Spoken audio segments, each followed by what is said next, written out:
जय माता दी दोस्तों, शिव शक्ति यूट्यूब चैनल पर बहुत बहुत स्वागत है। मैं उम्मीद करती हूँ आप लोग सभी खुश होंगे, खुशहाल होंगे और आप लोग सभी मंगलमय होंगे।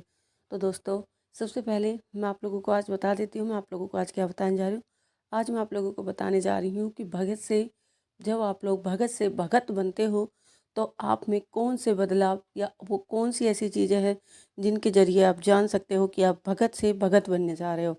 भगत और भगत में बहुत फ़र्क होता है, बहुत अंतर होता है और इसी अंतर के बारे में आज आप लोगों से बात करने आई हूँ। दोस्तों, सबसे पहले भगत भगत से भगत बनना बहुत बड़ी बात होती है, क्योंकि भगत सिर्फ एक इंसान होता है जो इसकी भक्ति भाव होती है ईश्वर में, ईश्वर को पूजता है, ईश्वर को मानता है। और भगत वो होता है जो दूसरों की सेवा करता है, दूसरों के संकट काटता है, उसे भगत बोलते हैं। जो दूसरों के पूछा देखता है, उसे बता देता है भाई तुम्हारे घर में क्या दिक्कत है, क्या परेशानी है, वो भगत होता है। तो आप कैसी भगत से भगत की ओर जा रहे हो, इसकी आपको कैसे पहचानोगे, क्या संकेत है, तो मैं वो ही आज आपको बताने जा रही हूँ। अगर आप लोगों ने अभी तक मेरे चैनल को सब्सक्राइब नहीं किया है तो प्लीज़ मेरे चैनल को लाइक शेयर सब्सक्राइब करना ना भूलें और बेल आइकन को ज़रूर प्रेस करें, जिससे कि मैं कोई भी नई वीडियो डालूँ तो उसका नोटिफिकेशन आप लोगों को सबसे पहले मिल सके। दोस्तों, वीडियो शुरू करने से पहले वीडियो पूरी देखना और बीच में स्किप मना करें, जिससे कि कोई पॉइंट आपसे रह ना जाए। दोस्तों, भगत से भगत बनने का रहा मतलब भगत से भगत वो ही इंसान बन सकता है जो काफ़ी लंबे समय से पूजा पाठ कर रहा है, किसी मंत्र को सिद्ध कर रहा है नवरात्रों में, या उसने कोई मंत्र सिद्ध किया, या शुरू से ही वो पूजा पाठ करते आ रहा है, वो प्रतिदिन भगवान को दे रहा है, नियम का पालन कर रहा है, नियम के अनुसार उठता है, बैठता है, उसी अकॉर्डिंग व्रत उपवास और अपने मंत्र सिद्ध करने की कोशिश करता है। तो वो कौन से ऐसे लक्षण हैं जिनके जिनके जरिए आपको पता लगाएं कि आप एक भगत से भगत बनने जा रहे हैं। जैसे आप कभी पूजा पाठ पर बैठे हैं, आपका मंदिर है, आप जब रोज डेली पूजा करेंगे तो वो सिद्ध हो जाता है, उसकी जो जो उसकी दिव्य शक्ति होती है वो उसके उस आसपास जागृत होने लगती है। तो आप लोग क्या देखते हैं, कभी या तो आपके घर में ही या आपके आस पड़ोस का कोई व्यक्ति आ जाता है और वो बहुत ज़्यादा दुखी होता है, अपने दुखों से दुखी होता है, या उस पर कोई भूत बाधा होती है, प्रेत बाधा होती है। तो अगर आप लोग अपनी मंदिर की 2 लौंग भी उसे उठा के दे देते हैं तो उसे तुरंत ही आराम पड़ जाता है। ऐसा क्यों हो रहा है? क्योंकि एक तो आपकी जो मंदिर है उसकी चारों तरफ दिव्य शक्ति है और आप में कुछ ना कुछ लक्षण भगत बनने के आ रहे हैं। इसी कारण आपके दिए चुटकी भर या 2 लौंगों से ही उसका रोग या उसका संकट कटने लगता है।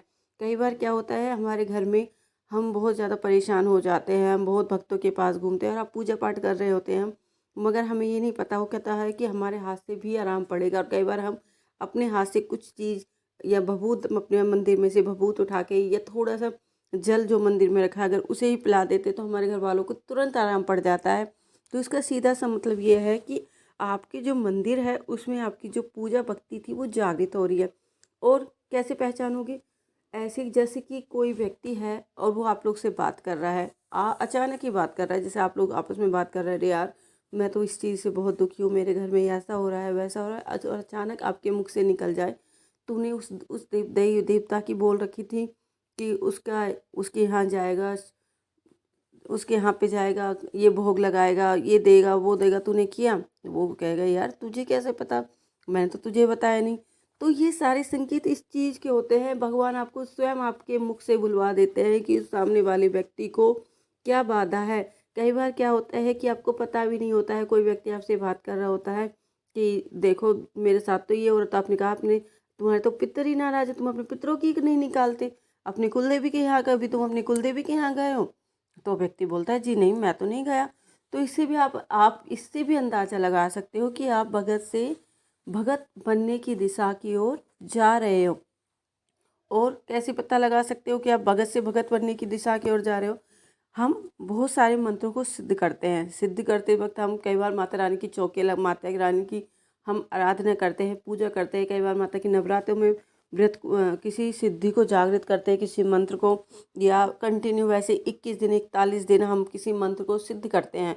और किसी के ऊपर भूत बाधा है या कोई दिक्कत है, आप अगर उस राह पर हैं तो हम उसे 2 लोग उस मंत्र से अभिमंत्रित करके जो मंत्र हमने सिद्ध किया है, अगर उस मंत्र को बोलकर वो दो लोग, अगर आप जब उस मंत्र को बोलते हैं तो वो बहुत ज़्यादा शक्तिशाली हो जाता है, क्योंकि वो सिद्ध हुआ मंत्र होता है।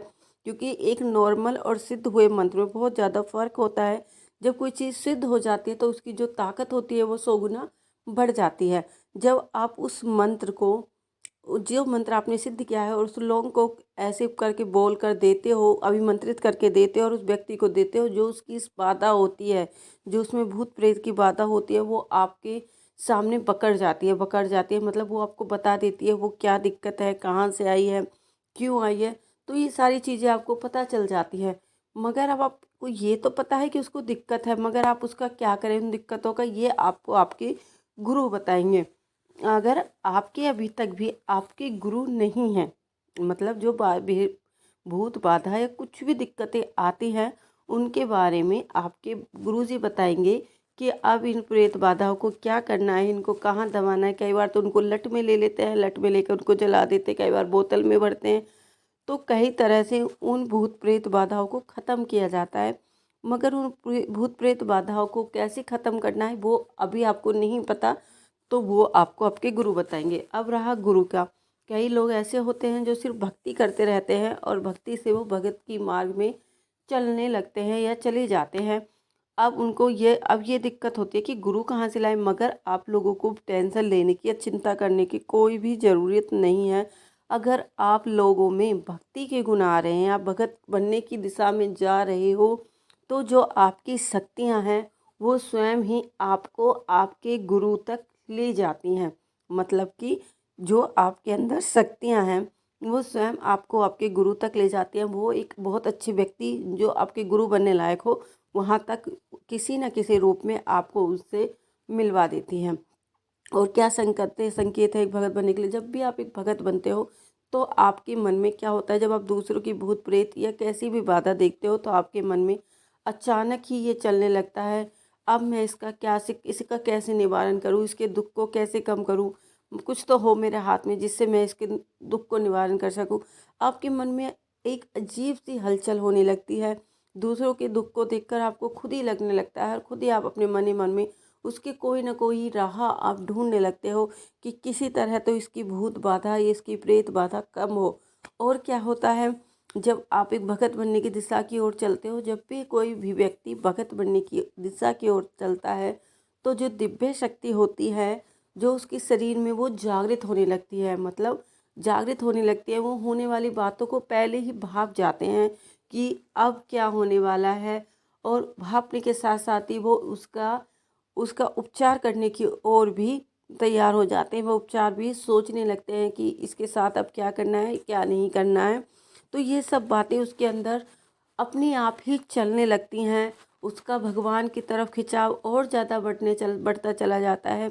और जो उसने नियम या सिद्धियाँ हासिल की हैं, उनके जरिए कैसे ही वो होने वाली सारी बातों को धीरे धीरे भापने लगता है। वो दूसरे व्यक्ति के मुख को देखकर ये समझने लगता है कि इसके साथ क्या दिक्कत हो रही है, क्या परेशानी हो रही है। वो इजीली उसका पूछा देखने लगता है और उसकी परेशानियों को वो भाप जाता है। दोस्तों, मैं उम्मीद करती हूँ कि भगत से भगत की ओर बनने के इशारों, बातों को, संकेतों को आप समझ पाए होंगे। और आज के लिए बस इतना ही। अगर आप लोगों को मेरी वीडियो थोड़ी सी भी पसंद आती हो तो प्लीज़ हमें कमेंट करके ज़रूर बताना। और हम मिलते हैं अपनी अगली वीडियो में। उस टाइम तक हमारे चैनल के साथ बने रहिए और हमारे चैनल को ऐसे ही प्यार देते रहिए। जय माता दी दोस्तों।